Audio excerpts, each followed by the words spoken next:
Well, hello everyone. This is Jessica Sarash with the Minimalist Agent, and today's topic is about winning strategies to get your buyers under contract. The spring market 2021 is here and it is nuts. I mean, I don't know about you, but I was helping buyers here in the Kansas City Metro find a home under, 150, 160, which is a very, very tough spot. We looked at a couple houses and they found one that was great. It worked out for them, and unfortunately their pre-approval wasn't ready to go like I thought it was, so they didn't even have a chance to compete, so which is a bummer. That particular house ended up getting 14 offers, of course all of them over asking price. The asking price on that one was $133,000. They found another home we looked at here in town, and the location was fantastic. It didn't have a basement, and so it was listed for I think it was 135. It had 23 offers. My buyers has actually decided that it wasn't the one for them, but 23 offers they received and 152 showings. I mean, that's just crazy. How do you get your buyers offer to even compete against 23 offers or 13 offers? So we're going to talk about some of the things that people are using as strategies on their contract. I know that in certain markets, some things are a given. For example, here in Kansas City, in its present condition or as is. Option number 2, which means the buyer has the right to conduct inspections, the buyer has the right to cancel the contract.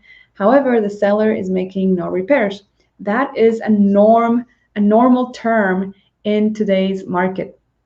So what are some normal things that are happening in your market? I would love to hear, especially what other markets are having this crazy, too many buyers, not enough inventory. I'm pretty sure it's everyone.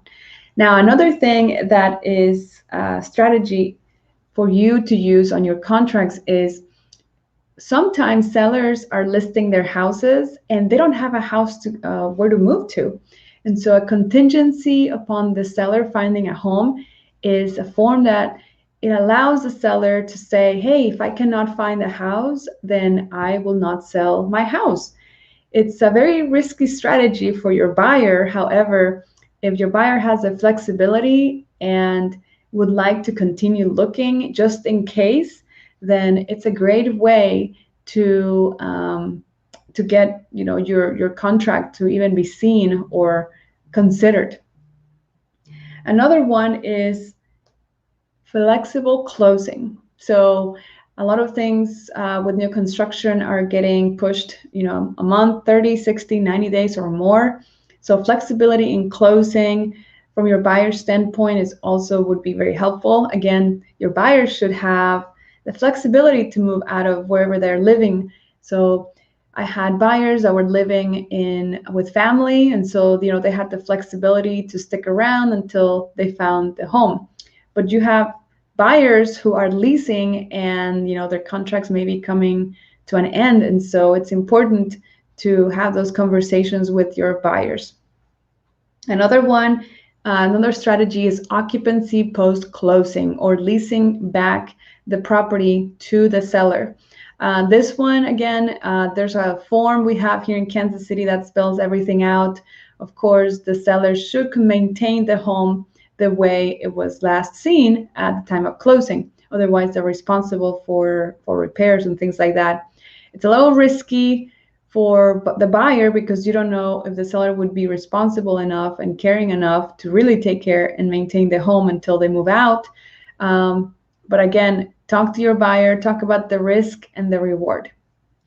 Another one that is becoming more normal here in Kansas City is appraisal waivers. Appraisal waivers are very common because people are offering so much more over asking price. I mean, I heard about a house in Kansas City last week that was offered, someone offered $100,000 over asking price. It was I believe in the $700,000 price range. So a little way over, 100,000. What's the difference between 100,000 and a $700,000 house? But still, those things are happening, and Appraisal waivers should be explained. Again, the risk and the reward should be explained to your buyer. Talk to the lender before you use this, because you don't know if the lender is using those funds as their debt to income ratio. So make sure everybody's on the same page. Make sure the buyer understands that if the appraisal comes at less than the contract price, they will be responsible for whatever amount they decided on the contract, on the appraisal waiver. Another one that is becoming more popular is earnest money that is refundable and non-refundable. So the typical earnest money goes to, I forgot to put these. But typical earnest money goes to the title company, right?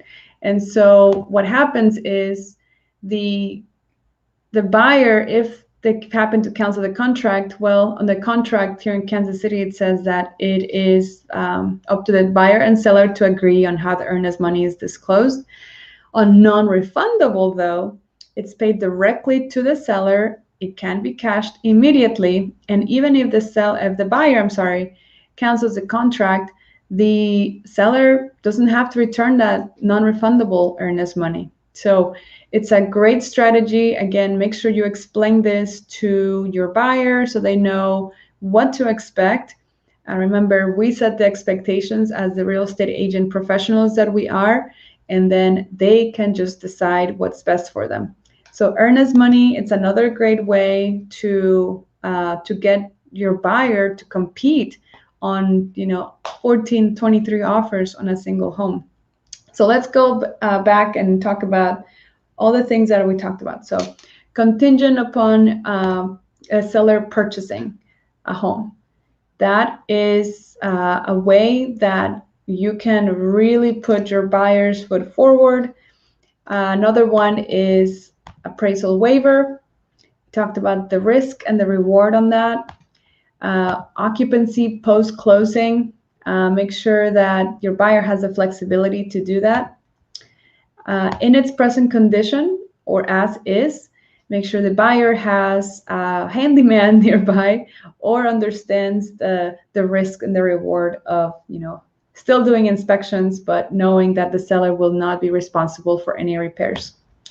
One that I did not mention, and I just noticed, is the escalation clause. I don't know if you have this form or this tactic available in your area, but the escalation clause is another tactic you can use in order to offer an additional money on top of any other offer that beats your offer up to a certain amount. That's exactly how the form is written. The buyer is willing to give X dollars over any other offer up to X dollars. I always tell people, if you are going to use this, we can. There are certain listing agents that will not allow escalation clauses. I don't know if it's because they don't understand them. They can be tricky, because if the listing agent does not understand the escalation clause, you can be out before you even have a chance. So what I tell my buyers is, you have this tool. I recommend that in this market, you're not going to get a counter offer, correct? You're most likely to get your offer seen and then thrown in the pile of 23 offers. So let's put your best foot forward. Let's put the best, let's put your walk away number on the sales contract, so that you know that if the house sold for $1 over your walk away dollar amount, you're going to be okay with it. And that's usually what I do. So the escalation clause is a tactic. However, I don't like it because, again, you don't know if the listing agent understands the escalation clause. So it's better to just keep it simple. And then lastly, the earnest money, whether it's refundable or non-refundable. Make sure that all parties understand that if in case that the contract gets canceled, the non-refundable part will be payable directly to the seller, and no, they're not going to see that money back. No questions asked. Well, thank you so much for watching. I hope that you enjoyed this video. And as always, I'm here for comments or questions.